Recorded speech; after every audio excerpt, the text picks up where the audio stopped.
So it began as sort of a basic construction, but then it became so central to the whole thing that it became called the basic construction. So if I say basic construction, that's what I mean. So let me remind you once again what's going on. We have this 2-1 factor m, and on it we have a whole lot of algebras acting. We have itself acting on the left by left multiplication. We have itself acting on the right by right multiplication.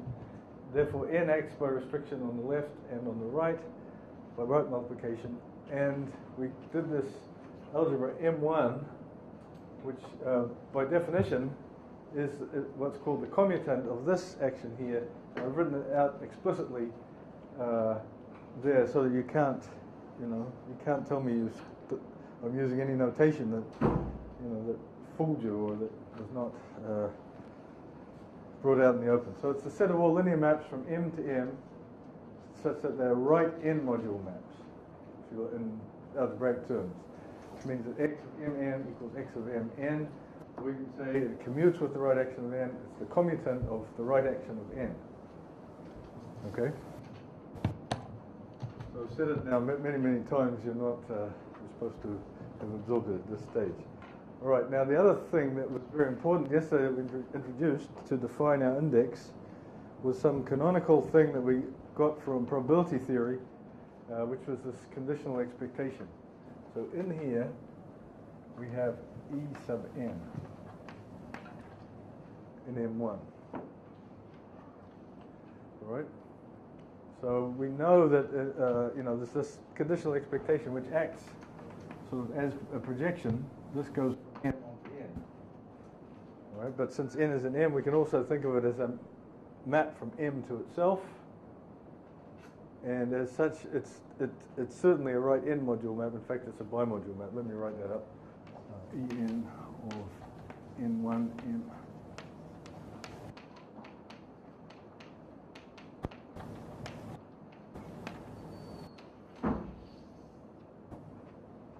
So not only does it commute with the right action of n, it also commutes with the left action of n, which makes it rather in a tight spot, in a very tight spot. Okay, so this, and let me remind you also that we defined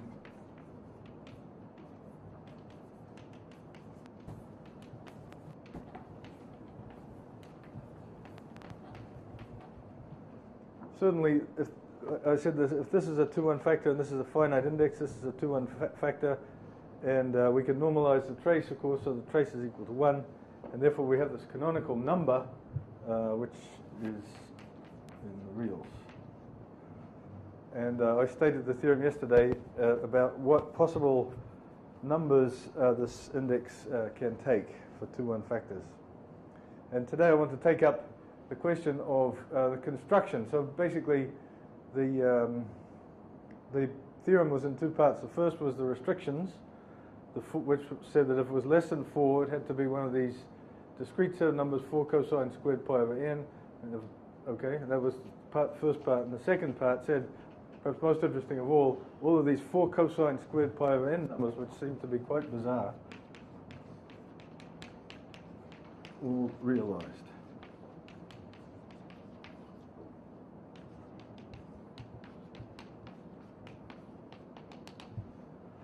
And the first one that's really exciting of these is for cosine squared pi over 5, because that is a number which is irrational. It's the same thing, well, I'll remind you.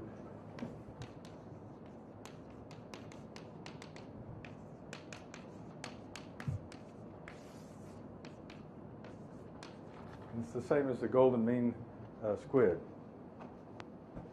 Okay, so you can expect to see things like Fibonacci numbers cropping up, and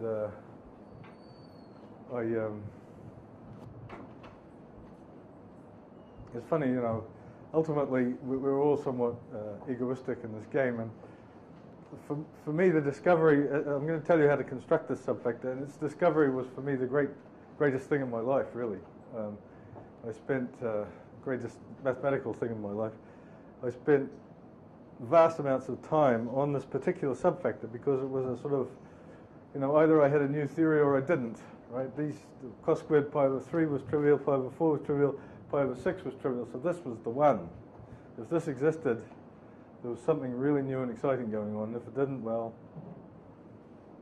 nothing. So, you know, I devoted a vast amount of time, and I didn't want to name this guy, this particular subfactor, because I hoped that it would, this was my thing, that I hoped that it would get named after me. But looking back on it, I see that I should have called it what it is naturally called, which is the Fibonacci subfactor. And in fact, that's what it's become called. Since the physicists got in the game, they call it Fibonacci. So, sad lesson. Okay, so I want to tell you how to construct it. And that's going to involve this basic construction and understanding it in a lot more detail.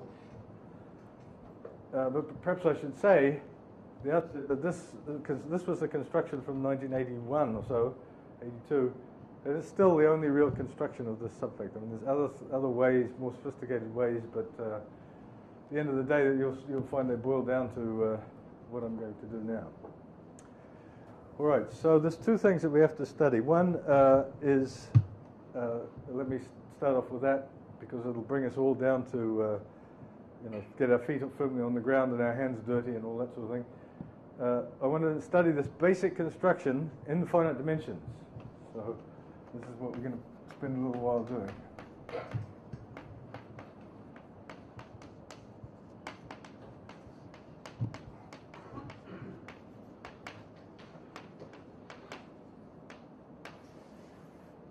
Now, in fact, if you look at this basic construction, you'll say, well, why the hell was he talking about Von-Neumann algebras in the first place? This is something that one could perfectly do with just an algebra and a subalgebra. Well, that's correct. And maybe to get things right, we need a unital algebra. We need an identity. That's absolutely correct.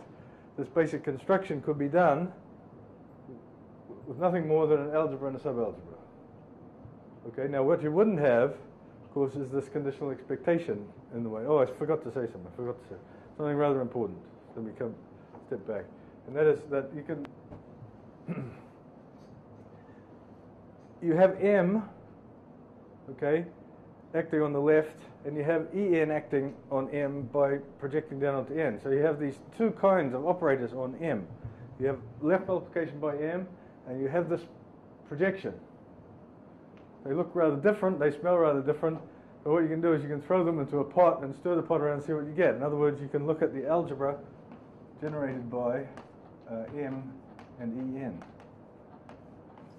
Okay, so once again, this, by definition, this is the algebra of linear transformations of M generated by left multiplication by M and this conditional expectation. All right?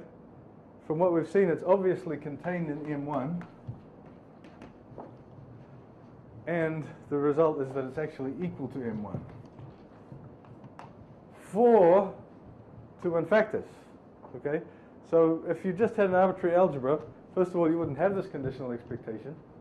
And second, even if you did, you wouldn't necessarily have this equality here. Yeah, I'm assuming some finite index. Right. Anyway. So, you know, the lesson of that is that, yes, you can do all these constructions for arbitrary, much more general setting, but in this 2 1-factor setting, everything happens in the best of possible ways. Okay, so if you want things to go right for you, you assume that it's a 2 1-factor and this is a finite index subfactor. And then afterwards, maybe you can see to what extent it can be generalized in its natural algebraic context and so on. But we might as well start with everything going right. Okay. So now I'm going to take this construction and I'm going to do it in finite dimensions. It's one of my now famous proofs by intimidation. So first of all, we have to. I'm going to not go completely mad. I'm going to retain some of the flavor of Von-Neumann algebras. In fact, I could say just I'm going to do it in the context of finite dimensional Von-Neumann algebras. So we're going to keep that. But you know, that's saying at this stage that this Von-Neumann algebras is something of a sledgehammer. It's easy to generalize the context. And so the word I'm trying to avoid saying a semi-simple. I'm going to do it in the context of semi-simple algebras over the complex numbers. Okay, and if you know anything about algebra, you realize that that's almost a joke for people doing algebra. Semi-simple algebra over the complex numbers is nothing but a direct sum of simple algebras over the complex numbers, and that's nothing but a direct sum of matrix algebras. So that's the context that we're in. That's a very happy, pleasant situation to be in. So M is the direct sum from I equals 1 to K, say, of the matrices of size M sub I over C. So it's another way of saying that is it's a fact that's not. It's actually quite easy enough to prove that any finite dimensional von Neumann algebra looks exactly like this. It's just a bunch of matrix algebras, various sizes. Okay. Well, M is a von Neumann algebra, so is N. So we have M as a sum from J equals 1 to L of matrices of size Nj. C. Those are okay. So I hope everyone has to be with me at this stage. To do a bit of a zap, maybe I should give you an exercise before we go on. Let's think.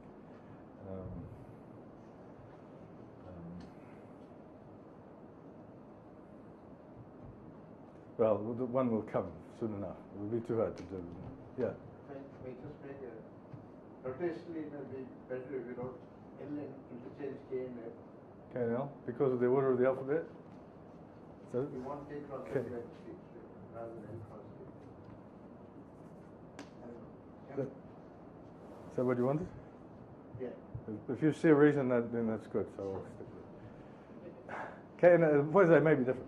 All right, so let's have some examples. First of all, the notation is a little bit heavy. You see, the point is you have all of these symbols that you can basically all be done away with, right? We have this direct sum. All that's really relevant is the sizes of these matrix algebras. All of the rest of the stuff is just spurious notation, and I guess how many there are. So, so we can reduce this down to writing down a bunch of numbers. So let me write down a bunch of numbers, 2 and 1. Okay, there could be more. So in other words, what I'm saying is that this notation over here is supposed to represent the direct sum of the 2 by 2 matrices and the scalars. So this is M2 of C plus M1 of C.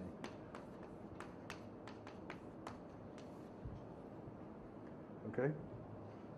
And here, this is, I'm going to write down 2 more numbers. So I'm doing, what I want to present to you is a very trivial example, but you'll see it get slightly less trivial in a second. So this is M1 of C.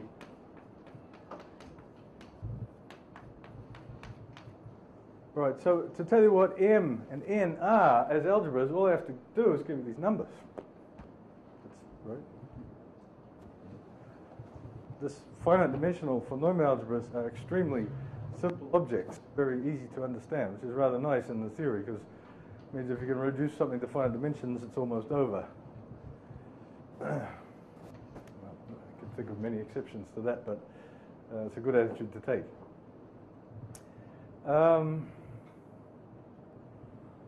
Okay, but now you see we have this thing that we have to focus on.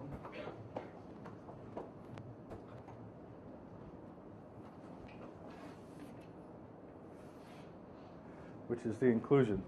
See, the point is not only do we have 2 finite dimensional algebras, but one is included in the other. So we have to add to this data. Well, the data I've got here is just some numbers which I might have picked out of a hat. I didn't. I prepared these numbers very carefully because I know what's going to go on ahead. So do some members of the audience. We have to specify how this algebra sits inside this one. Okay, so now that's actually, if you think about it for a second, there's not going to be how much do you need to know to specify the inclusion of one direct sum matrix algebra inside the other? And the answer is actually not very much. You see, if you think about this particular thing here, then that's a 1. That's a sort of an idempotent element. So You know, it's sitting. So how does this? What does this idempotent look like up here? Well, here it's a 2 by 2 matrix. So you know, and this idempotent is sitting inside this direct sum. So this idempotent or projection must be a projection here plus a projection here, right? So what are its choices in here? You know, up to moving around, projections are just given by their dimension. So it's either a projection of dimension 0, dimension 1, or dimension 2. So either the identity or some projection of rank 1. So according to those three possibilities, we're going to put a certain number of lines in between the 1 and the 2. If this projection sitting up here is 0 in this part, right, we're not going to put anything in. Okay? In that case, since it's actually there, it's got to be exactly this projection. If the projection is rank 1, we're going to put one line in. And if the projection is rank 2, we're going to put 2 lines in. Okay? And we're going to do that with each one of these projections and each one of these components. So if we look at this one over here, there's no way that it can possibly be 2 lines, but it could be 1 line. Here's the 1 line possibility. Now this one similarly could have 2 lines going there. It could have 1 line going there, but it can have at most 1 line going there. All right, now you see that things are not at all, that cannot be at all by any means completely arbitrary, because if this, for instance, suppose there's 2 lines here, okay, then this is the identity. There's no room for any more projections there. There's got to be, this projection here has got to be orthogonal. You know, this is a direct sum. This projection times this one is equal to 0. There's no room for any others there. So if this happened to be 2, let's just suppose, for argument's sake, that there was 2 lines here. Okay? Then there can't be 2 lines there. There can't even be 1 line there. So it's completely stuck. Once that's 2, that inclusion is completely determined. Now what about over here? Let's suppose that there were 1 line from here to here. That's fine. But then there's no room for this other one, right? Because 1 line means this is the identity here. There's no more room for another orthogonal projection, so there's nothing there. But that's not possible because this guy exists. It's got to turn up somewhere here, and we said there's no room for it here, there's no room for it here. So the only possibility is that that one is like that, and that one is like that. Okay? So anyway, what I'm trying to make you see is that there's a very simple way to describe these inclusions just in terms of a graph with multiple edges between these things as vertices and these things as vertices. So that's a perfectly fine inclusion. That says that the subalgebra of the 2 by 2 matrices plus the scalars is simply the identity, multiples of the identity, plus multiples of the identity. That's a pretty boring inclusion. There's one other one that's allowed by this data, so let's specify it, and that's this.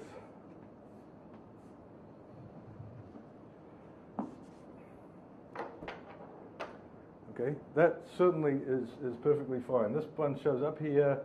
This one is so if you like in terms of 2 by 2 matrices, it's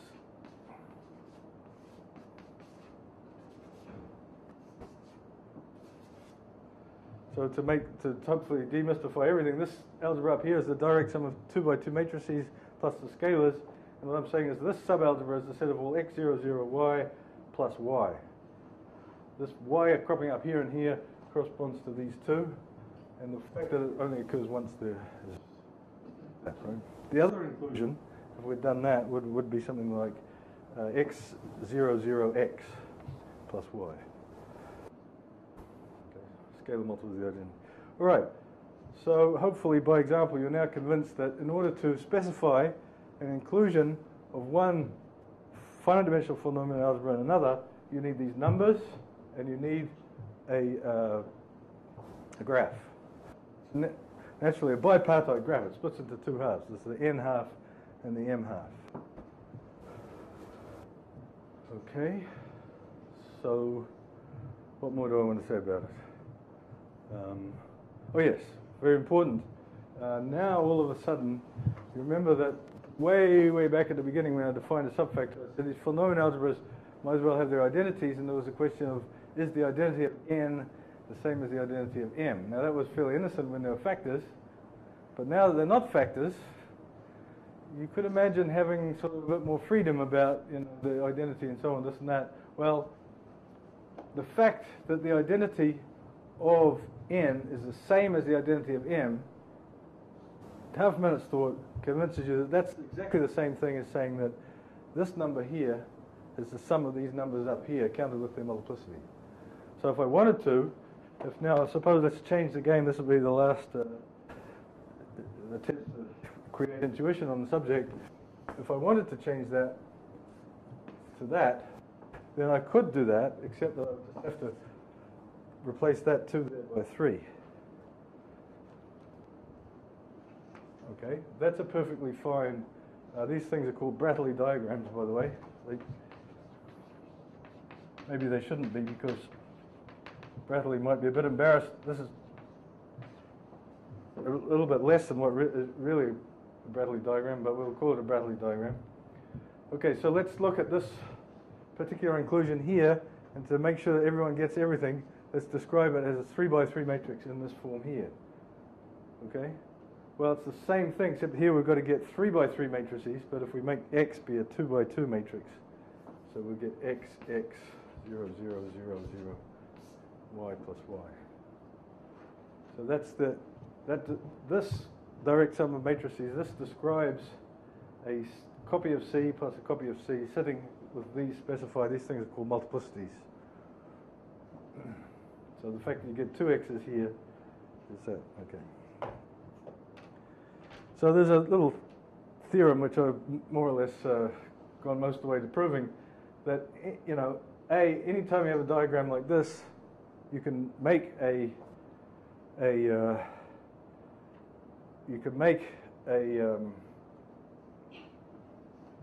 inclusion of these so-called multi-matrix algebras which corresponds to this graph, and B, any 2 of these inclusions are completely, you know, if they have the same graph, then it's actually isomorphic inclusions. In fact, automorphism, the whole picture that sends the automorphism of M that sends N, you know, there's only one. Okay, so now I've given you the whole story. Okay. All right, now comes the interesting thing. What about how does this basic construction work? So I wanted, for this, I want to go back to my original thing here. So this is 2.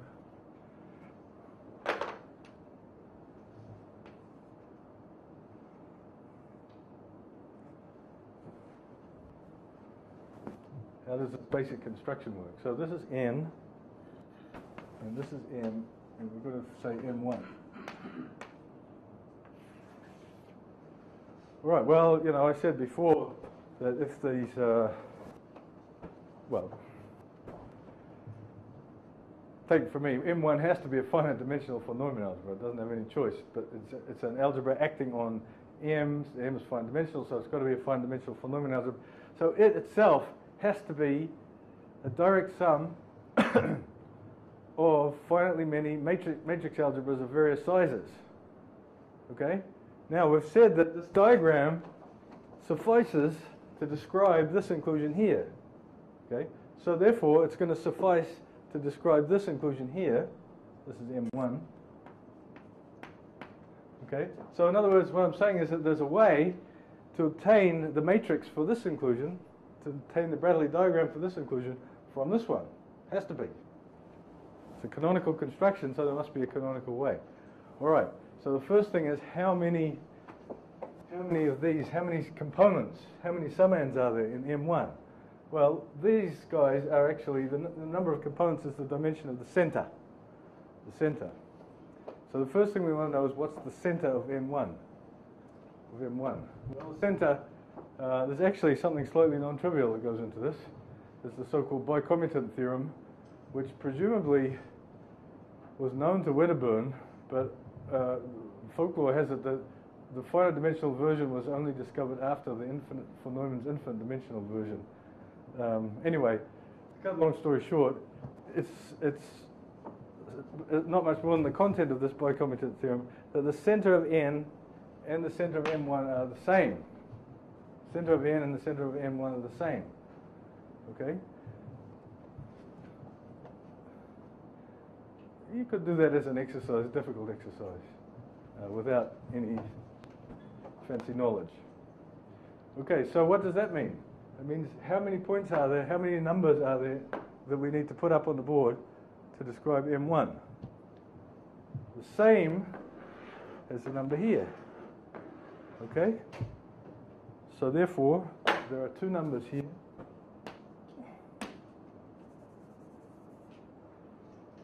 And two numbers here. Actually, let me do another example because the intimidation aspect is going to be more clear if I have a slightly more complicated example.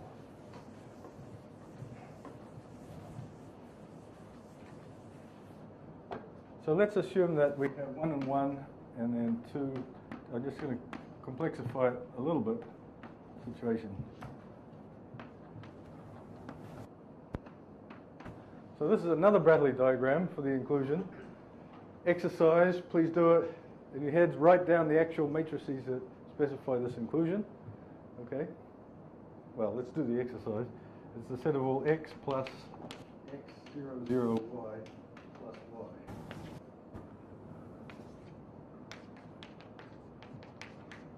This subalgebra, this direct submatrix algebra corresponds to this Brattley diagram. Sorry, I don't have Zeph's patience to sit. All right. Now, comes the intimidation part. This is n. This is m. So what's m1? Well, I said it has as many numbers up there as there are numbers for n. Okay, so it's got to be a number here and a number there. Okay, and there's a canonical way, we know a priori, there's a canonical way to attach these numbers here to these ones here, which is completely determined by the way these ones here are attached to these ones here. Okay? You know, what choice can there possibly be? There isn't any. It's just, you know, this is intimidation at work. It has to be this. Right? And you can go ahead and prove that. It's not terribly difficult, but you know, the proof doesn't help you much. It just has to be that way. It can't be any other way. Which means that we can fill in these numbers by this rule about this addition rule, and we get that. So we've got incredible information from this thing. We know that when we do this basic construction with this particular Brattley diagram to start with, we get the direct sum of a 3 by 3 in a 3 by 3 matrix algebra, and that's what it looks like. All right, so now we can all do the exercise to do this simpler example. The intimidation will be slightly less convincing there because it's the sort of same number of objects here. So here it is.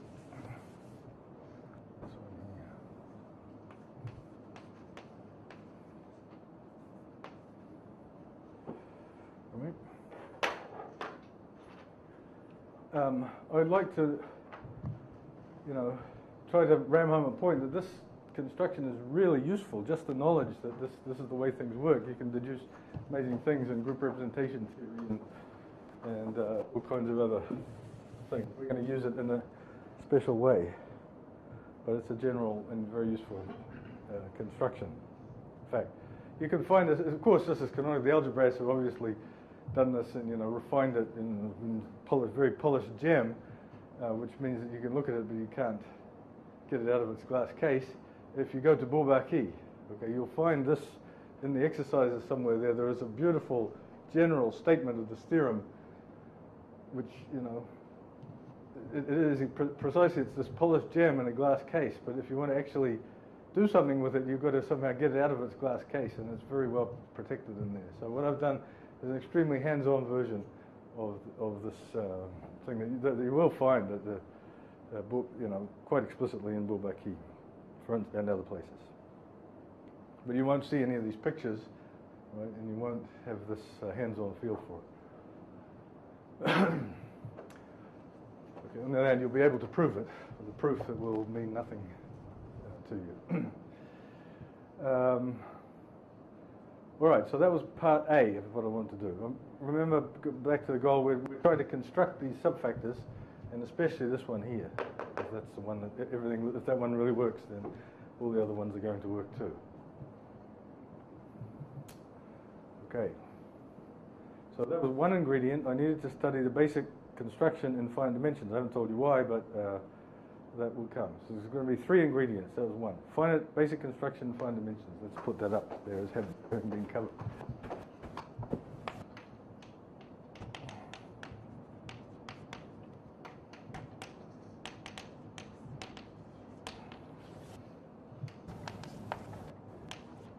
I've done that. All right. Obviously, the exercise, if I were to give one, would be to give another one of these inclusions. Well, let's do that. Let's do this one. Make that fit. Let's put a little bit of multiplicity in there. That's going to be 3. Okay? So exercise, what do the purple lines look like? And what are the numbers here? Who's got a really good idea of what the answer is? Oh dear, this is bad. All right. Some people are just modest. Someone said 4? 7 is a better idea. Things get out of hand very quickly because, this inclusion is now, it's the transpose matrix. If you think of this as being a matrix, this is the transpose matrix. So instead of this 1 here, there's got to be 2. Okay, so this, instead of being just 3, becomes 2 lots of 3, and 2 times 3 plus 1 is 7. Okay, all right, everyone's done the exercise. You had to change the Sorry? You had to change the 3 up. Sorry. Which became 4. Right?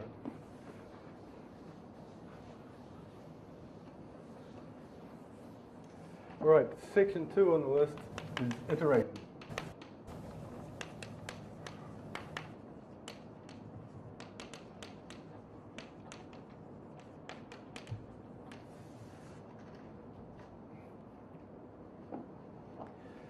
Right.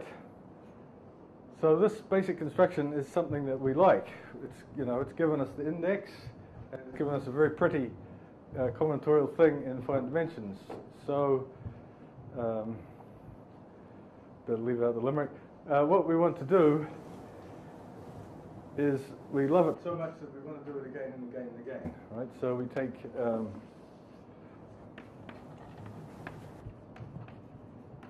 Pays now to write it horizontally so that we don't run out of room. See, if we go back to the 2-1 factor case, this is a 2-1 factor, again, of finite index, in fact, the same index as this one. So there's nothing to stop us considering these two and doing a basic construction again to get M2. And then M3, with respect to these two, and then M4. Okay, and this is a sort of key to the whole structure. That was easy, wasn't it? We've now iterated the basic construction. Of course, there's a lot more to say. Perhaps the first thing to say is it seems a bit stupid thing to do, right? We had these, if this was a 2-1 factor and this was a subfactor, I hope I've given you the impression that these 2-1 factors are somewhat, they're infinite dimensional, they're perhaps not very easy to handle at the start, and they're still quite difficult objects. And I've replaced, instead of just having 2 of them like this, I've replaced it by infinitely many of these horrible beasts. So maybe that doesn't seem such a good plan. However, if we do it in finite dimensions, we get a pretty structure that we immediately have. We can iterate the procedure in finite dimensions. And let's do it for this. We'll start. I still want to do it vertically. Is there a question? This is AF algebra, is it? This limit? Well, no, not necessarily, because we're going to come to ones that are. But n and m were just arbitrary 2-1 factors, right? The n might have been the. These are finite dimensional equations, no? These ones are. This was. Sorry, I didn't make that clear. Over here, I was back in 2-1 factor land, and I said, let's iterate the basic construction. I'm going to come back to that. It's very important to do it in 2-1 factor land. Now, I'm going to go over here and iterate it from finite dimensions, and indeed we will get these AF algebras. so let's come back to that. And we'll come back to our example. There's 2, 1, right? If we did that, the basic construction is very simple. It gives us 3, 2. Okay, so this is n, this is m, this is m1. Now, we go to 5, 3. Okay, and you get the picture, we just simply flip and flop backwards between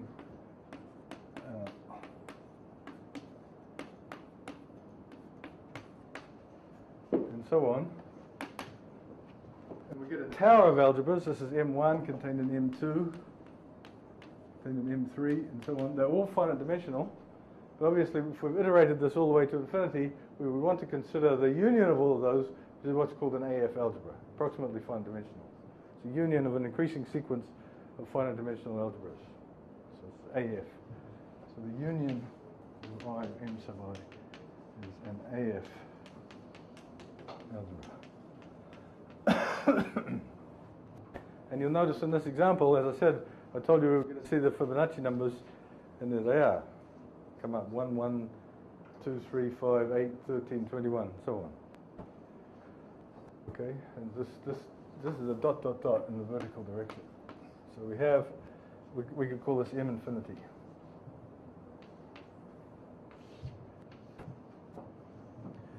Right, now I'm going to do something that we're not really prepared for, but I'm going to do it anyway and just skip over it. I'm going to say, we might as well, I just say there's a way to complete this to get a full Neumann algebra. Okay, so there's an M infinity, not only is there an M infinity, but there's an M infinity bar, which is canonical completion.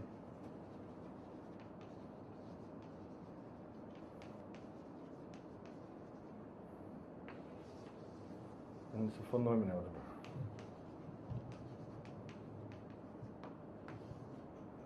The way to do it is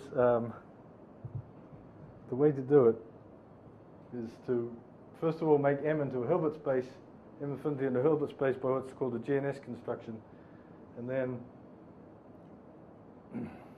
M infinity bar is obtained by this so-called GNS construction, which in this case was extremely well understood explicitly by von Neumann, Murray and von Neumann in their papers. The GNS came much later on. Okay, so I'm sorry about that, but it's really the time constraint. I'm going to behave, what I'm going to do is I'm going to behave as if M infinity was already a von Neumann algebra. There's something that's not quite right. To make it a von Neumann algebra, you have to do a little bit of completing, but it's fairly innocent completing. And in fact, if you investigate the center of this M infinity, it's really the same as investigating the center of the von Neumann algebra, or this one, and you see immediately that the center is actually trivial of the whole thing. This, the center at each stage is this two-dimensional thing, but when you put it up a level, then it gets all screwed up. Okay, so if you had something in the center, you would have to see it here, and it'd be in the center, but the center of this one is not in the center of this one. Okay, an element here so when you get it, then it's a 2-1 factor. So the outcome is M infinity is a 2-1 factor.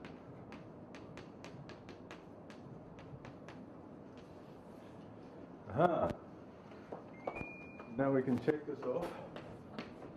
We can iterate the basic construction. I did it first in 2-1 factor land where it was canonical, and I did it here in finite dimensional land where it's also canonical. But the point is that when I did it over here, I started off with finite dimensional stuff and I got out 2-1 factors. We're trying to construct a subfactor. Now at least we've got the construction of a 2-1 factor. Remind you what the construction was. You take an inclusion in finite dimensions, do the basic construction, and you iterate it. You get an infinite dimensional object, which might as well be a 2-1 factor. I'm going to behave as if it was. There is some innocent completion to make it a 2-1 factor. Okay, so we've got a factor, now we've got to get a subfactor. So the last ingredient of this process. You don't want to say anything about the trace? I'm trying to put it off. If I can get away with not saying I will. You're saying 2 infinity factor, a 2-1 factor. 2-1 factor, right. Okay, right. I have been called on the subject, so I have to say something about the trace. If it's a 2-1 factor, it's got to have a trace. If it's a 2-1 factor, it's got to have a trace. So how do we see the trace on this picture here? Well, the trace, it's going to have to restrict to a trace on these one-dimensional pieces. And what's a trace on a direct sum of matrix algebra? What's a trace on a matrix algebra? Well, we all know that there's only one trace on the matrix algebra, but it could be defined up to multiplication, the normalization property. So in other words, a trace on one of these guys is the data of a number here. It's called mu1 here and mu2 here. Okay, so it's a kind of vector, if you like, and it has to have the property. If I say that mu1 is a trace of a minimal, to make contact with the usual trace, the trace of a minimal projection is 1, right? Diagonal element 1 up there and zeros everywhere else. Trace is 1. So I've got to give weights to the minimal projections. So I've got to give this mu1 is the weight of a minimal thing in here, 5x5 matrix with a 1 up the top and zeros everywhere else. So the rule is, and since the whole trace is supposed to be normalized so the trace of the identity is 1, we must have 5 mu1 plus 3 mu2 is equal to 1. So that's the trace of the identity. The minimal projection, the trace of this sort of central thing here is going to be 5 times mu1. This one is going to be 3 times mu2, so altogether they have to add up to 1. Okay? Now, the trace has to be compatible with these inclusions. And to cut a long story short, to cut a not very long story short, it turns out that there's only one. There's a unique choice of these weights at every level such that it's compatible with the inclusion. There's a unique trace on the whole thing, which is another way of proving that it's you get a 2-1 factor.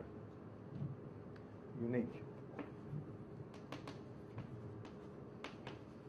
So in other words, if you just consider algebraically this union of the MIs, that algebra as a complex algebra, associative algebra over the complex numbers has one normalized trace, just one. And it turns out that that's given by, well, we can expect what intimidation, it must be given somehow by the golden ratio. Okay? So if you stick a golden ratio in here, and a golden ratio in here, make sure they add up to 1, then that must be the trace. Well, maybe you have to do it here to make sure it works. Anyway, a little fiddling around to find exactly what that trace has to be, and the golden ratio is going to be in it. Enough said on the trace? Okay. So third ingredient.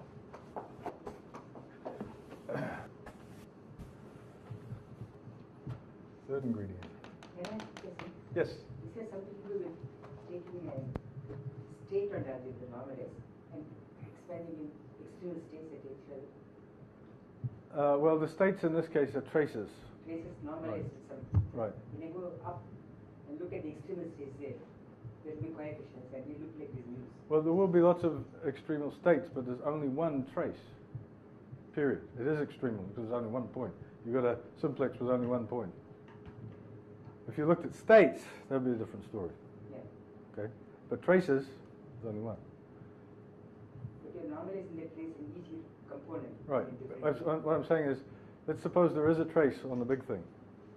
Then it restricts to a trace on all of them. So therefore it's automatically normalized. And a little fiddling, you see that there's only one choice for it to be compatible with these inclusions. And this has something to do with partially ordered sets also, no?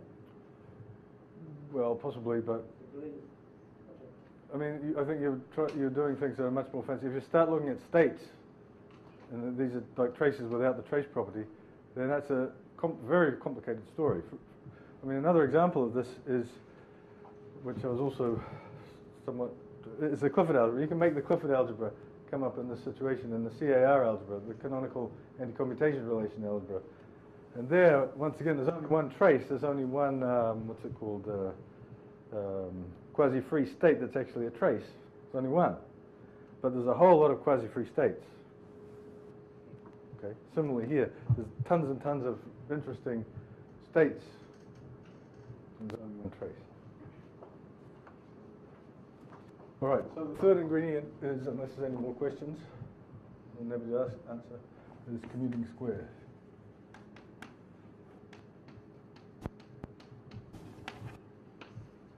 So, there's actually a lot of ingredients going into our construction, and that's sort of the way it is. It wasn't an obvious thing to construct these subfactors. Commuting squares. So this is another new notion in finite dimensions, but in order to motivate it, it's clear that we need not only a factor, but a subfactor. And one natural way of getting that is to construct at the same time, approximate the whole thing one step at a time by finite dimensional things.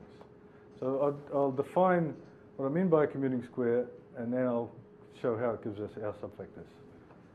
So this, we're going to have A0, AB0, A1, and B1. These are all, let me say that there's, and part of the data is a trace. This time we won't necessarily need a trace on B1. So trace, and I'm going to assume that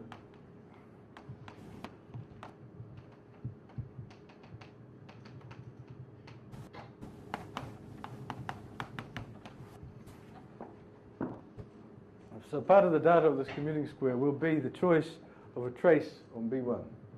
We'll see that there will be a canonical, more or less canonical choice will come out later on. So, given a trace on B1, I'm going to have 4 algebras with this configuration. A0 is contained in B0, is contained in A1, and contained in B1. Don't worry, I'm going to give you lots of examples. So just accept the abstract situation for a second. We have 4 algebras, they're all polynomial algebras, all contain the identity, and they're included in that pattern. Okay? Then the question is the commuting square, and this was a notion actually discovered by Popper in a slightly different context. And he called it something called orthogonal pairs, and that's a good name too. The point is that as always with a good definition, there's 100 different ways to define it, and I'm going to choose the one that I like the most, and which is we forget algebras, forget that they're algebras at all, and we just assume that we just observe that they become finite dimensional Hilbert spaces. Hilbert spaces, because when you have a trace, you can define a product x, y equals the trace of y star x.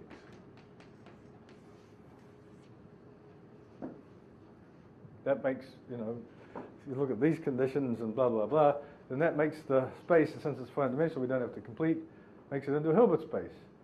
So what we have, now we forget that we've got algebras altogether, we just say, well, we've got a Hilbert space and we've got 4 subspaces, 3 subspaces, this one, and this one, with these inclusions.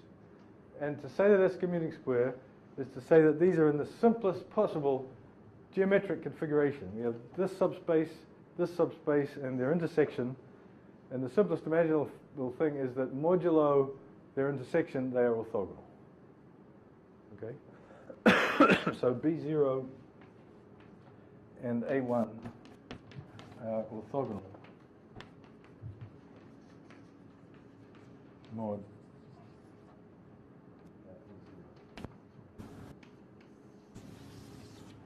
Okay, so just imagine you're in this high-dimensional Hilbert space. You have 2 subspaces and their intersection, and modulo their intersection, they are orthogonal. In other words, if you take a vector in here that's orthogonal to this, and a vector in here that's orthogonal to this, these 2 are orthogonal. Okay? That's what a commuting square is. Now, there's actually another condition, which Sundar would force me to bring out, which I'm going to also try to avoid, because it's going to be automatically true in these examples. It's sort of a non-degeneracy condition. So let me give you examples of commuting squares.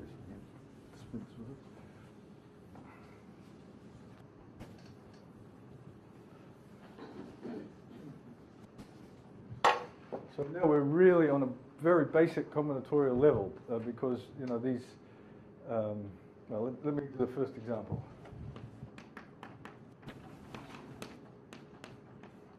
And that's going to make contact with a, possibly slightly unexpected area of mathematics called Hadamard matrices.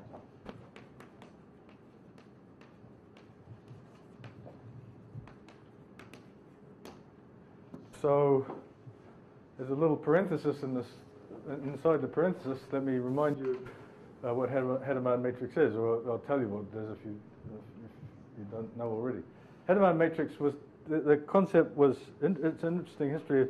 Hadamard was trying to, he had this inequality between the determinant of a matrix and the L2 lengths of the rows or columns. In fact, that is his inequality. The absolute value, the determinant of a matrix is less than or equal to the product of the L2 norms of the rows or columns, whichever you like, obviously by transpose. So that's a fabulous thing. Now, if you think about real matrices, the question is can that inequality actually be attained? And he saw that for real matrices, it would certainly be attained if you had a matrix that was all ones and minus ones to get those two norm things to be the maximum, all ones and minus ones, and orthogonal at the same time. Okay, so he actually succeeded in maximizing, the determinant over all matrices whose entries were between -1 and 1. He succeeded in maximizing the determinant, provided he could get an orthogonal matrix whose all its entries are ones and minus ones. So that's well, it's not quite orthogonal. An orthogonal matrix is a normalization, right? But a matrix with all ones and minus ones, whose rows and columns are orthogonal, all of whose rows are okay. So definition. Well, let me give you an example. That's a 2 by 2 matrix. The rows and columns are orthogonal. Okay? So I don't need to write down the definition. It's a matrix with ones and minus ones, all of whose rows, alternatively all of whose columns are orthogonal. Okay, the first result that you prove in Hadamard matrices, and that's a good exercise, not very hard, proposition. If H is an n by n Hadamard matrix, then n is a multiple of 4.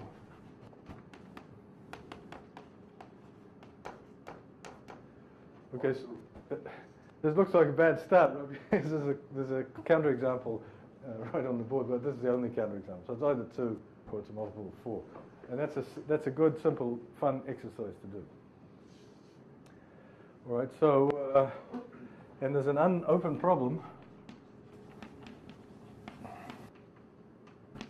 And, you can think of this as the fact that this is still open measures our inability to maximize determinants.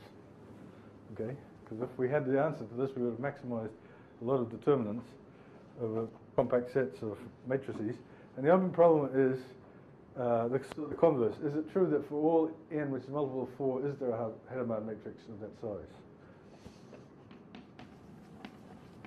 You mean real there, because there will be Hadamard matrices with complex. Right, well, for the moment, I'm just sticking to the real. So I'm in the real world. I'm going to stay in the real world for a little while. So a Hadamard matrix, by definition, is a matrix with ones and minus ones.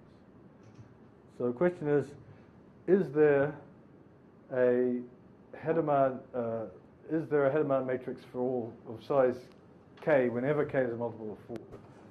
So as you can imagine, it's known for k quite large. I don't know what the current status is, but it's certainly 4k will certainly be in the thousands before you'll find a counterexample. Well, before you'll find a number for which it's not known. It's sort of like the twin prime conjecture or something like that.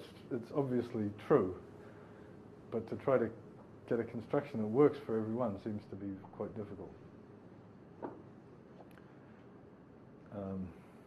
The statistics are, there's equivalence of Hadamard matrices. You can permute the columns and the rows, and you can multiply each, in obvious things, you can multiply each row or column by -1. If I multiply that by -1, I'd still get another Hadamard matrix, but it's not really new. I could permute the rows and columns, I'd still get a Hadamard matrix, but obviously not really new. So up to that equivalence, here's some statistics. Of size 1 is none. Of size, I don't know what the theory of the empty set is. I guess there's forget. The 2 by 2 matrices is 1 Hadamard matrix. 4 by 4 matrices is 1 Hadamard matrix. 8 by 8 Hadamard matrices is 1. 12 by 12 is 1. But then things start to get a bit bigger. 16 by 16 Hadamard matrices is 5. And it tends to grow. Okay, you get more and more. But every time you hit powers of 2, you get an explosion. So if you kept on going up, I think 20, I don't remember, I think it may be unique for 20. 24, there's more. But when you get up to 32, there's a big explosion.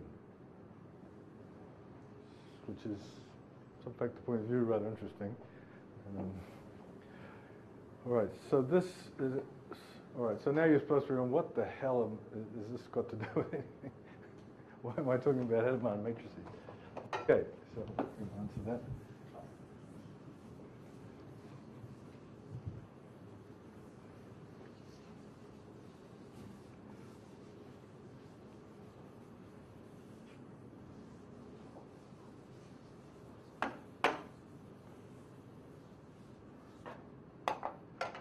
So what I claim is that, oh, how am I doing for time? I've been going, therefore, for an hour, is that right? Another half if I wanted. Okay. Well, I'm still having fun, so. Okay. So, what I claim is every Hadamard matrix actually gives us a commuting square. And here it is. So, and it's in this sort of nice symmetric way. So here's a situation that we could have. Let me work over R because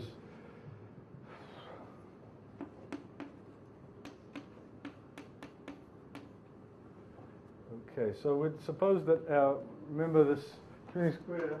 We have a little one, we have a great big one, and two intermediate-sized ones in between. So I'm going to say, well, let's look at a situation where the small one is the reals. Complexes is fine also, except we have to have these things called complex Hadamard matrices, where what they are is they're sort of unitaries up to a scale, but for which all of the absolute values of all the entries are the same. Okay. And then there's more, there's no trouble exhibiting them and so on. But it's more fun at this stage to be in the real world for a little while. All right, so I want to get a subalgebra. I want to put something here for B0. So what's a subalgebra of the n by n matrices that everyone knows? We'll think of immediately. Bigger than scalars. Diagonal, right. So let's call that diagonal.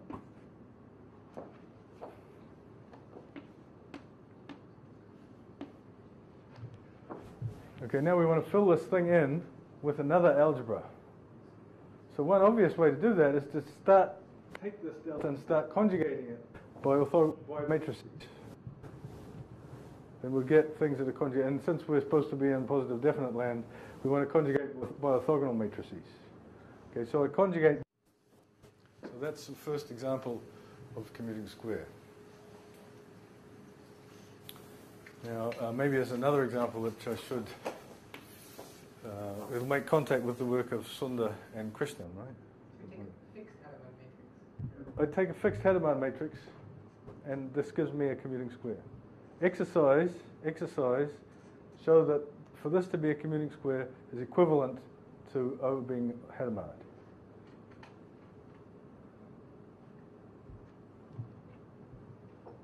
So in particular, there's only such commuting squares when n is a multiple of 4. So it's very similar to Hadamard's maximizing determinant problem. In fact, probably you could make it identical very easily. Hadamard's theorem is not very deep, by the way. It's just, with multilinear algebra, I suppose you prove it instantly.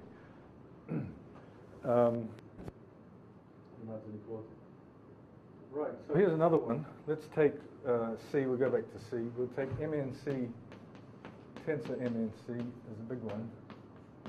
In the same spirit, and here we'll take MNC, tensor 1. So what could you put in here? Well, you could put in 1 tensor MNC. In fact, that's a commuting square. Okay, that's a commuting square. So that's very easy. This is a slightly different situation.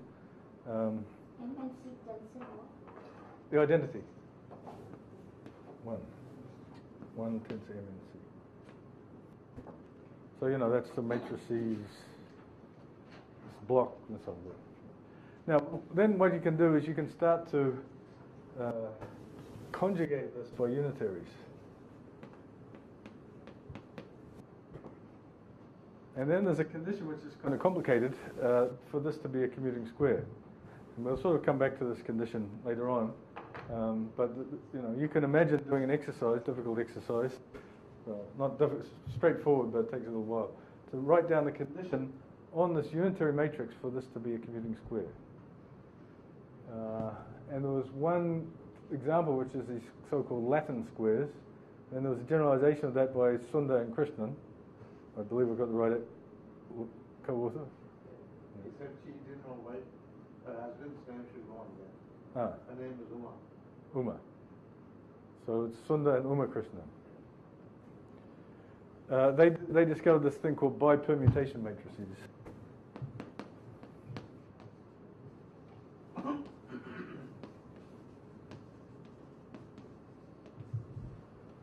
Which are a special case of this with a very strong combinatorial flavor. So Sundar and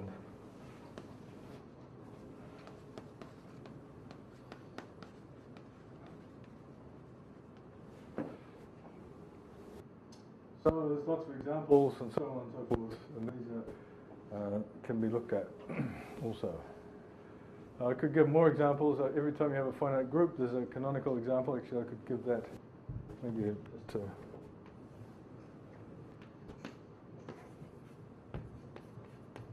if you have a group, then you can put so this is the matrices of the size, the order of the group.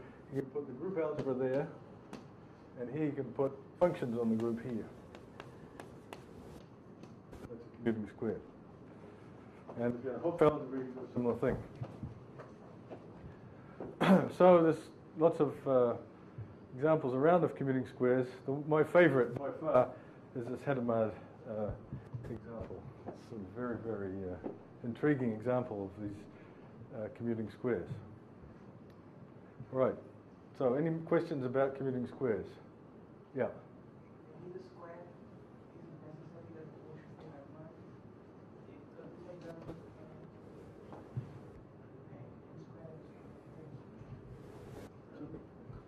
So in this example here, it's if and only if. Well, and O is a Hadamard matrix. This is a commuting square if and only if O is a Hadamard matrix, or renormalized. Okay. Over here, there's no such simple answer. There's there's continuous one-parameter family of unitaries that make this into a commuting square. But there's these very special ones, which are sort of like Hadamard matrices, discovered by Sundar and Krishnan, for which it's true. Any more questions? The last example. Yes. You sort of take that commuting square and you make the class function version of it. Then your CFG will become a median Yeah. Does it show up as a construction with the Hadamard matrix? No, there is a common intersection, and that is the so-called standard Hadamard matrix, and that's when over here when n is 2 to the something. You can take in that case you can take the tensor product of this Hadamard matrix a bunch of times and get a Hadamard matrix, and it corresponds to the situation over here where G is a finite abelian group of order the Z2 plus Z2 plus Z2. That Hadamard matrix and that commuting square are the same in that case. Tensor product of Hadamard matrices is obviously a Hadamard matrix. If you take this one here, and take its tensor product a bunch of times, the commuting square you get is the same as if you took C of Z mod 2 to the what did I say? K. Because then as you're saying, by duality in groups, this is the same as C of Z mod 2. You start making around with non-abelian groups, you'll get out of the commuting squares a little bit. Okay, any more questions? We have therefore mastered the third ingredient for our construction, commuting squares. Okay? So now I can go ahead and do it.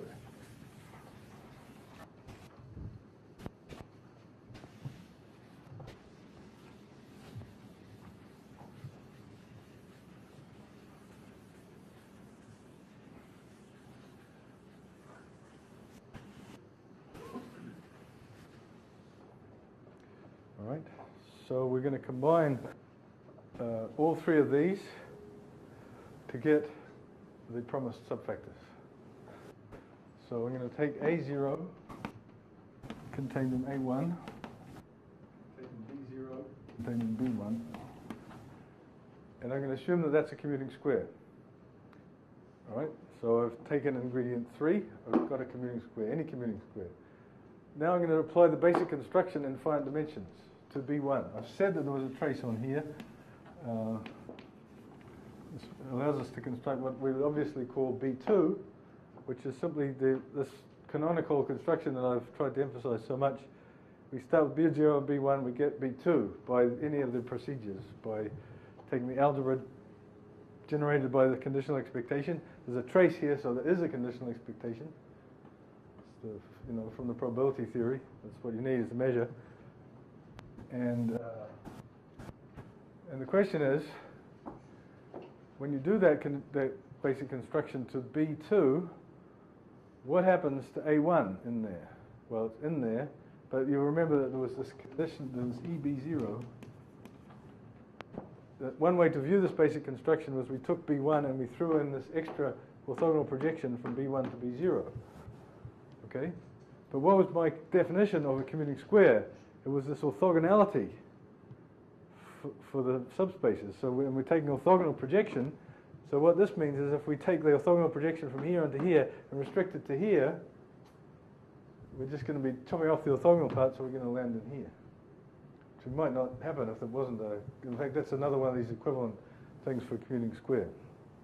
When we take the conditional expectation from B1 to B0, restrict it to A1, we land up in A0. Aha!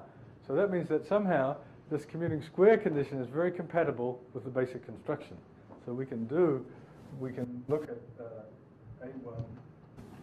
We can look here at an algebra which is A1 and B0. We can certainly do that, and we can call that A2. We can define that to be A2. And because of this compatibility, this is also, this is EB0 might as well be EA0 as far as A1's concerned. I said that EB0 sends this into this, so as far as A1's concerned, this might as well be the conditional expectation here. So therefore, this thing here is also an abstract, it's isomorphic to a basic construction. Fantastic. So we can now, let's do, I need one more. Well, I suppose I can do the Hadamard matrix. Let's follow this in the Hadamard matrix picture. So we've got C, let's do complex Hadamard matrices. We've got delta, we've got MNC, and we've got U, delta U inverse. And now I'm doing basic constructions, and I'm getting an obvious inclusion here. So what does this look like in Brattley diagram terms? Well, what's the Brattley diagram for C connected to delta? It's just a fan like that, right? This is C, this is the diagonal entries. And what's the Brattley diagram for this into the n by n matrices? It's just that. So these are all ones, and this is n. And so to get this inclusion, well, all we've done was conjugated, so this also looks like ones, and that looks like ones there. So on the Brattley diagram level, this is what this looks like. Okay? So we know how to iterate that. This is going to, we know what the basic construction does there. That takes this fan and sends it out again, and on this one, it collapses this fan to this one. So here we get the n by n matrices, and here we get n copies of the n by n matrices, which is the same thing as the tensor product of the matrices with the diagonal. And that's the way it goes. And so there's only one obvious way to include that there. And you know, once we've done that first one, the iteration just goes on, and we can determine exactly what happens to everything in the picture as we do this tower. Okay. But now we return to the abstract situation. We keep going. And we get a B infinity, and we get an A infinity. And they're contained in each other. We complete it up using this GNS construction. Everything's a 2-1 factor, so we have our subfactor. You should say something about why the second one is also a commuting square. Right, that's true. I should. That's very important. In order for this iteration to go ahead, I guess it's not clear how important this commuting square property is in this whole game. I'll come back to that a little bit. But it's very important that all of these squares that we get every time are commuting squares. So the result is that if this is a commuting square, so is this one, and so on. And I may be hiding this extra condition under the rug there, although perhaps not. Anyway, in all of the examples I've given, it's true immediately that these are commuting squares. And the real point of this commuting square is to control what happens at infinity here. And there is a lot of control coming from the fact that these are commuting squares. In particular, one can immediately calculate the index of this subfactor by approximation. We just have this, in order to calculate this index, you have to control the conditional expectation from here to here. Well, by this commuting square condition, the conditional expectation from here to here is nothing but, it restricts. So you can do basic constructions in this direction and get sort of C0, C1, and so on. These are all basic constructions. They tend to the basic construction up here, which I guess, I could call it B infinity 1, I suppose. Anyway, the point is that this basic construction here is approximated by these ones, so you can read off everything, including the index. The trace is only one trace hanging around, so you can read off the index, and the result is that the index is equal to the norm squared of this matrix. So this is a relatively easy result. The norm squared of the matrix. What matrix? Well, let's go back and we'll say this matrix here.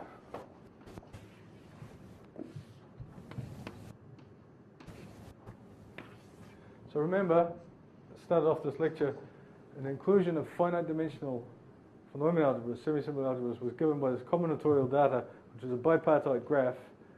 The adjacency matrix of that graph is this lambda. So this is the adjacency matrix.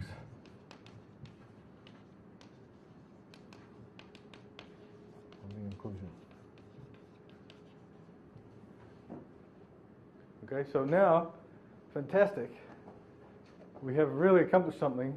Every time that we can construct a commuting square with this lambda as its inclusion matrix, we have a subfactor whose index is the norm squared of lambda. So that's worth writing up. Large conclusion.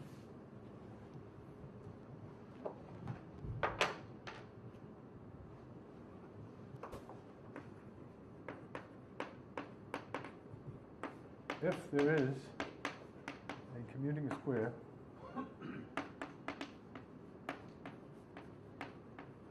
A0 contained in B0 with lambda describing A0 contained in B0, there exists a subfactor of index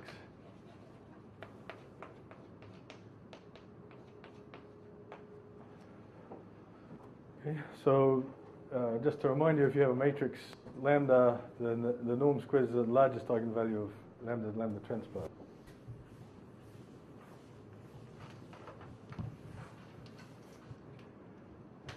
So all I have to do to get my 4 cosine squared pi over n's is I have to give to you a commuting square with the appropriate matrix. So let's go right to the heart of the matter. 4 cosine squared pi over 5. You can all guess, I hope. I'm going to now start with 1, 1, 2, 1.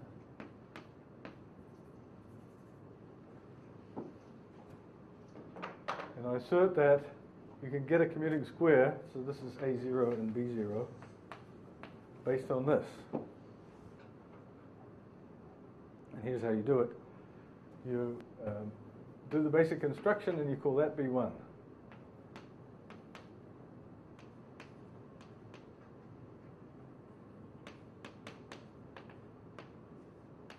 Here we have 2 finite dimensional algebras. I do the basic construction and I call that B1. And now I borrow from the game I was playing with Hadamard matrices. I want to get my A1. And what did we do with Hadamard matrices? We conjugated the diagonal by some orthogonal matrix to get another diagonal. So we think of this one here, B0, as being a kind of diagonal. We conjugate it by a unitary to get A1, U, B0, U inverse. Well, there's absolutely no reason, God's earth, why any unitary is going to give you a commuting square there. Remember, this being a commuting square was a very special condition. It actually implied that it was a Hadamard matrix.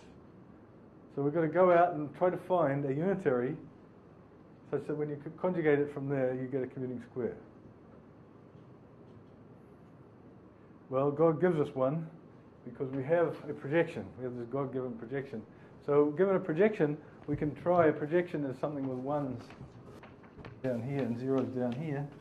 We can try to hunt for a unitary by taking sort of maybe all these 1s and then just multiplying by omega, where omega is a unit in a complex absolute value 1. Okay? Well, it turns out one piece of absolute magic is that there's a unique choice of omega that makes this into a commuting square, such that EA0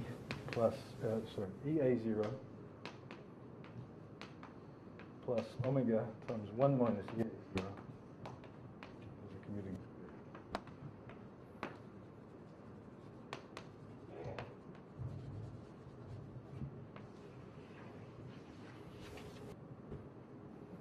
This is true.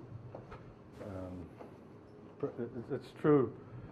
It's not always true when you do this, but it's true provided these matrices are nice and small. Provided these inclusions are nice and small, it's always going to be true. So we have proved the existence of a subfactor of index 4 cosine squared pi over 5.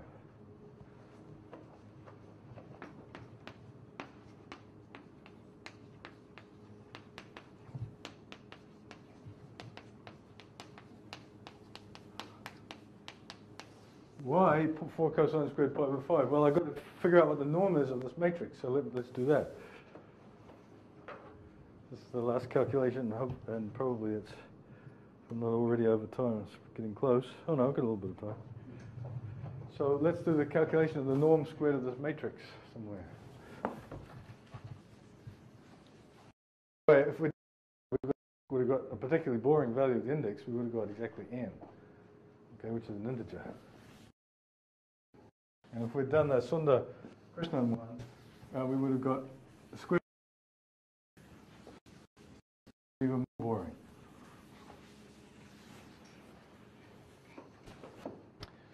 Okay, so here's our inclusion: 1, 1, 2, 1. I'm going to do something very, very elementary now. Hopefully, everyone will a little bit of fun going on. What's the matrix? The matrix that specifies this inclusion?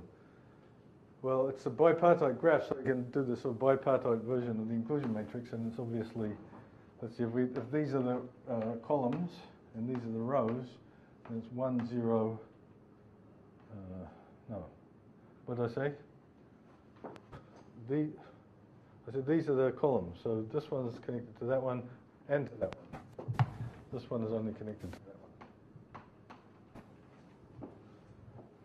So that's the matrix lambda. So I have to take lambda transpose and get its largest eigenvalue. It's the norm squared. So I take 1, 1, 0, 1, and I get 1, 2, 1. Oh, I better get the symmetric matrix. 1, 1, 1, 2. So I end up with the fabulous job of calculating the largest eigenvalue of this matrix. It's a 2 by 2 matrix, so that is taught presumably in high school in India, or is it? Not eigenvalues. Not eigenvalues? Anyway, first year undergraduate, first linear algebra course in the first few lectures. So it's lambda squared, the characteristic equation is lambda squared minus the trace of lambda plus the determinant. And that gives lambda equals 3 plus root 5 over 2. And there's our cosine squared pi over 5. Okay? So in this way we have realized it was a difficult job, I agree, and there's lots of details that I left out, but it was a path, and it was absolute, completely, there's no murkiness, there's no gauge theory or, functional integral or anything like that. This was an absolute path. Everything, this operator was unitary, manifestly unitary. The projections were all manifestly orthogonal projections, and everything happened in von Neumann land. So we got an honest, we didn't just get some algebra, we got a von Neumann algebra, and we got a Hilbert space with a positive definite inner product, no murkiness. Everything was completely honest, and at the end of the day we ended up with a subfactor of this index. With this simple data. Now it's obvious that, you can do the other exercise. If I wanted to generalize this, I could take a Brattley diagram, look like that. So 1, 1, 1, 1, 2, 2, 2. And I would get, I could do the calculation. And you can guess that these 4 cosine squared pi over n numbers come simply from getting the largest eigenvalues in these cases of lambda transpose, norms of these matrices. So we've now completed the construction of 4 cosine squared pi over n subfactors. So now I'd like to end with a piece of work of Sundar and how he's got to improve it for me. Okay, so this was the first result of Sundar that sort of made a big mark on me. So the question is, when do these damn commuting squares exist? Right? We've got lots of examples, but suppose I give you some graphs that fit into the pattern Brattley diagram wise. It doesn't mean it's a commuting square, right? I mean, I should have emphasized this right at the start. Here's a square that's not a commuting square.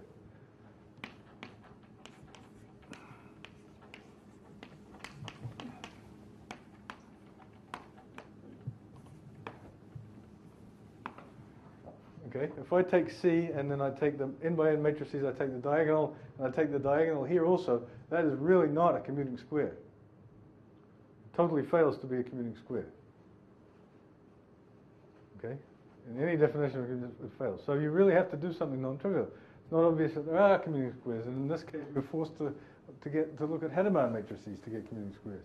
So in general, but the Brattley diagram of this was just, it was just this, and this. So in terms of the Brattley diagram, this has the same Brattley diagram as the commuting square coming from Hadamard matrix, but it's not a commuting square. So these commuting squares have more data than just the Brattley diagram. So the question is, give yourself a Brattley diagram. Is there a commuting square structure on it? Well, every time there is, you're going to get a subfactor of that index. Okay. Now, back in the early days, we didn't know much about the index values of subfactors, and in fact, there was this question of what happens when it's index bigger than 4. Okay, and we didn't know how to realize values. But Sundar came up with a construction of a whole lot of commuting squares which exhibited index values that we just didn't know about. Okay, so that was a big shock back in the day. But now, here's the new version of it that I want Sundar to actually prove. And the question is the following. Is there a value of, is there an interval AB? There's a fine point here that Sundar is going to realize immediately what I'm really saying. So does there exist an interval AB contained in R plus such that index values closure is equal to intersect AB equals AB. In other words, is there an interval for which the index values of subfactors is dense in that interval? Okay. Now, to make this precise for people who know something, I mean irreducible subfactors of the hyperfinite 2-1 factor. And there's a big famous debatable question here. But the point is that in order to solve this thing, all you have to do is produce enough commuting squares. Okay? Sunder's given lots of them for us, and we know now that they tend to exist in abundance, although not always. So I just end by saying, what's the situation with just matrices? Okay? These values that we're going to get are going to be norm squareds of matrices. So is it true that norm squareds of matrices with integer entries are dense?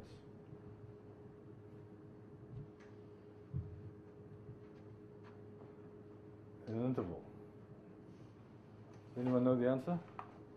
We take matrices with integer entries. We take their squares of their norms. Those are all real numbers.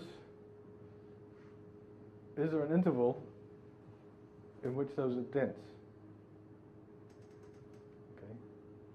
So there's a tiny little anecdote here, which is I put this. I kept asking the people in my seminar in Berkeley this question every time, and people didn't know the answer. And finally, my students said, "You have to put this on Math Overflow." Because this is Math Overflow, we ask these questions. I was very reluctant because I'm not a Math Overflow kind of person. But finally, I got my arm twisted enough that I said, all right, let's put it on Math Overflow.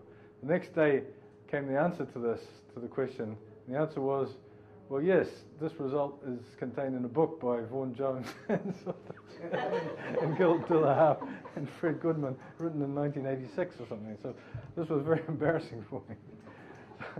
So it is indeed a result of Shearer, of a guy called Shearer, that in fact norm squared matrices are dense in the entire interval 2 plus, I think it's 2 plus root 5 to infinity.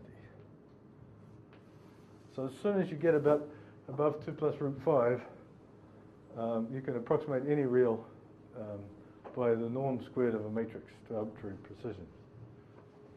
So the question, so there's tons of matrices out there. The question now is, can you put what we call connections? Can you make them into commuting square? Okay. So Shearer has this method, and in fact, there's an improvement on that due to Dillahab, and then another improvement, I think, due to someone else. So there's this nice machine for producing lots and lots of matrices tending to a given real number using what should we call it? The continued fraction expansion or something like that. And the question is, can you actually do that and not only have a matrix, but have a commuting square? Okay. So that's the end of today's lecture. I still haven't got to the beginning of the first lecture, which is planar algebra, but tomorrow we'll get to planar algebra.